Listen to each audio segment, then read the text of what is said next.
우리 몸의 컨트롤 타워, 바로 뇌죠. 겉보기엔 정말 평온하지만 사실 그 안에서는 언제든 조용한 비상사태가 벌어질 수 있습니다. 오늘 바로 그 위험한 신호들을 한번 파헤쳐 보겠습니다. 누구나 머리 아픈 경험 다 있잖아요. 근데 만약 내 인생 최악의 두통이다, 이런 느낌이 든다면 그건 그냥 피곤해서가 아닐 수 있어요. 어쩌면 우리 뇌가 보내는 아주 절박한 구조 신호일지도 모릅니다. 자, 그래서 오늘 살펴볼 내용은요. 먼저 뇌에서 벌어지는 응급 상황이 뭔지 알아보고 두 가지 큰 위협이죠. 뇌 감염과 뇌종양에 대해 깊이 들어가 볼 겁니다. 그리고 제일 중요한 거, 우리가 놓치지 말아야 할 경고 신호들. 마지막으로 현대의학이 이걸 어떻게 해결하는지까지 쭉 한번 따라가 보시죠. 우리 뇌를 한번 상상해 보세요. 단단한 두개골이라는 철옹성에 둘러싸인 우리 몸 전체의 지휘본부. 정말 완벽한 요새 같죠? 하지만 이 요새도 보이지 않는 내부의 적이나 예상치 못한 외부 침입자 때문에 순식간에 함락될 수 있습니다. 자, 첫 번째 위협입니다. 바로 외부에서 온 침입자, 감염이죠. 세균이나 바이러스 같은 눈에 보이지도 않는 작은 적들이 우리 몸의 방어선을 뚫고 뇌라는 성벽 안으로 들어오면요. 그때부터 생명을 위협하는 치명적인 전쟁, 즉 염증이 시작되는 겁니다. 그 대표적인 예가 바로 이 세균성 수막염입니다. 이게 뭐냐면 뇌를 감싸는 얇은 막에 세균이 침투해서 고름이 생기는, 말 그대로 뇌에 불이 난 거나 마찬가지인 상황이에요. 여기서 핵심은 딱 하나. 이게 의학적으로 응급 상황이라는 겁니다. 정말 1분 1초가 생사를 가르는 거죠. 아니 근데 이 교활한 세균들이 도대체 어떻게 뇌까지 들어오는 걸까요? 놀랍게도요. 시작은 그냥 감기나 중이염 같은 걸 수 있어요. 폐렴구균이나 수막염균 같은 놈들이 혈관을 타고 뇌까지 여행을 하는 거죠. 아니면 머리를 다쳤을 때 그 상처를 통해서 직접 들어오기도 하고요. 결과는 상상만 해도 끔찍합니다. 꽉 막힌 두개골 안에서 뇌가 퉁퉁 부어오르면서 압력이 미친 듯이 치솟는 거예요. 그럼 의사들은 이게 수막염인지 어떻게 알 수 있을까요? 바로 이런 신체 신호를 봅니다. 먼저 A, 이게 커니그 징후라는 건데 그냥 누워서 다리를 들어 올릴 때 너무 아파서 무릎을 펼 수가 없는 거예요. 그리고 B는 부르진스키 징후, 목을 앞으로 숙였더니 자기도 모르게 무릎이 확 구부러지는 거죠. 이 두 가지 모두 지금 뇌를 감싼 막에 염증이 생겨서 엄청 예민해져 있습니다 하는 강력한 징조가 되는 겁니다. 자, 여기서 잠깐 이름이 비슷해서 헷갈릴 수 있는 두 가지를 확실히 짚고 넘어갈게요. 수막염은 뇌의 껍데기, 즉 보호막에 문제가 생긴 거라면 뇌염은 아예 뇌 알맹이 자체에 불이 붙은 거라고 생각하시면 돼요. 뇌세포가 직접 공격을 받으니까 당연히 훨씬 더 심각한 후유증을 남길 수 있겠죠? 이 차이는 뇌척수액 검사를 해보면 아주 명확하게 드러납니다. 보세요. 세균성 수막염은 세균이랑 싸우다 죽은 백혈구 시체들 때문에 뇌척수액이 뿌옇고 탁하죠. 반면에 바이러스성은 맑아요. 그리고 결정적인 단서, 바로 포도당 수치. 세균은 포도당을 엄청 좋아해서 막 먹어치우거든요. 그래서 세균성 수막염에 걸리면 포도당 수치가 쭉 떨어져 있는 걸 볼 수 있습니다. 증상도 좀 달라요. 목이 뻣뻣해지는 게 수막염의 특징이라면 뇌염은 의식이 흐려지거나 딴 사람처럼 행동하는 뇌 기능 자체의 변화가 더 뚜렷하게 나타납니다. 자, 외부의 적은 이쯤 하고요. 이제 두 번째 위협으로 넘어가 보겠습니다. 이번엔 우리 몸 내부에서 일어난 반란, 바로 뇌종양입니다.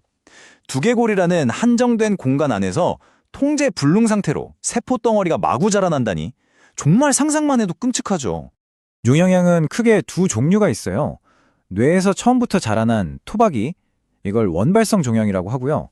폐나 유방 같은 다른 동네에서 암세포가 이사온 침입자, 이건 전이성 종양이라고 부릅니다. 보통 토박이는 뇌 밖으로 잘 나가지 않는데 이 침입자들은 굉장히 공격적이고 또 빠르게 세력을 넓히는 특징이 있습니다. 자, 이 사진 한번 보세요. 왼쪽이 정상적인 뇌하수체고 오른쪽은 MRI 사진인데 뇌하수체에 선종이라는 종양이 생긴 모습입니다. 이게 비록 악성, 즉 암은 아닐지라도 주변 신경을 막 누르면서 시력을 잃게 하거나 우리 몸의 호르몬 시스템을 완전히 망가뜨리는 심각한 문제를 일으킬 수 있어요. 원발성 뇌종양, 그러니까 토박이 종양도 종류가 정말 다양해요. 뇌세포를 지지해주는 교세포에서 생기는 신경교종이 가장 흔하고 또 악명도 높고요. 반면에 뇌를 싸고 있는 막에서 생기는 수막종은 대부분 천천히 자라는 착한 종양, 양성이죠. 방금 본 뇌하수체 선종이나 주로 어린 아이들에게서 발견되는 속질 모세포종처럼 정말 종류마다 성격이랑 위험도가 제각각입니다. 자, 그렇다면 감염이든 종양이든 우리 뇌가 위험할 때 공통적으로 보내는 SOS 신호는 과연 뭘까요? 바로 이 부분이 오늘 내용의 핵심 중의 핵심입니다. 여러분 자신과 또 소중한 사람의 생명을 구할 수도 있는 그런 지식이죠. 모든 문제의 근원은 사실 아주 단순한 데 있습니다. 바로 두개골은 뼈로 된 상자라서 절대 늘어나지 않는다는 사실이죠. 근데 이 좁은 공간 안에서 염증이나 종양 때문에 뇌가 부어오르면 어떻게 될까요? 맞습니다. 터지기 직전의 풍선처럼 내비 압력, 그러니까 두개 내압이 미친 듯이 치솟는 겁니다. 바로 이 압력이 뇌를 짓누르면서 온갖 위험한 신호들을 만들어내는 거죠. 여러분, 이 신호들 절대로 잊지 마세요. 첫째, 내 인생 최악의 두통이다 싶을 정도로 갑자기 찾아온 극심한 두통. 둘째, 전에 한 번도 그런 적 없는데 갑자기 발작을 하는 경우. 셋째, 짝기 이유도 없는데 계속 메스껍고 토하는 증상. 넷째, 성격이 갑자기 변하거나 기억력이 뚝 떨어지는 것. 다섯째, 시야가 흐려지거나 물체가 두 개로 보이는 문제. 마지막으로 몸의 특정 부위에 이유 없이 힘이 쭉 빠지는 증상. 이 중에 하나라도 나타난다면 피곤해서 그렇겠지 하고 절대 그냥 넘어가시면 안 됩니다. 정말 무서운 이야기들이었죠. 하지만 다행히도 현대의학은 이 뇌 속의 응급 상황에 맞서 싸울 아주 강력한 무기들을 가지고 있습니다. 자, 위협을 확인했으니 이제 의사들이 어떻게 반격에 나서는지 한번 살펴보겠습니다. 진단 과정은 마치 한편의 탐정 수사와 같아요. 일단 신경학적 검사로 환자의 상태를 꼼꼼히 살피면서 단서를 찾고요. 그 다음 CT나 MRI 같은 첨단 장비로 뇌 속을 직접 들여다보면서 범인의 윤곽을 잡습니다. 만약 감염이 의심된다? 그럼 요추천자로 뇌척 수액을 뽑아서 분석하고요. 이게 결정적인 증거가 되죠. 종양이 의심되면 조직 검사를 통해 범인이 누구인지 그 정체를 최종적으로 확인하는 겁니다. 가장 기본이 되는 수술법은 바로 개두술입니다. 말 그대로 두개골뼈의 일부를 잠깐 열어서 직접 눈으로 보면서 종양을 떼어내거나 뇌의 압력을 낮춰주는 가장 확실하고 직접적인 방법이라고 할 수 있죠. 하지만 요즘에는 훨씬 더 정교하고 몸에 부담이 덜 가는 방법들이 많이 쓰여요.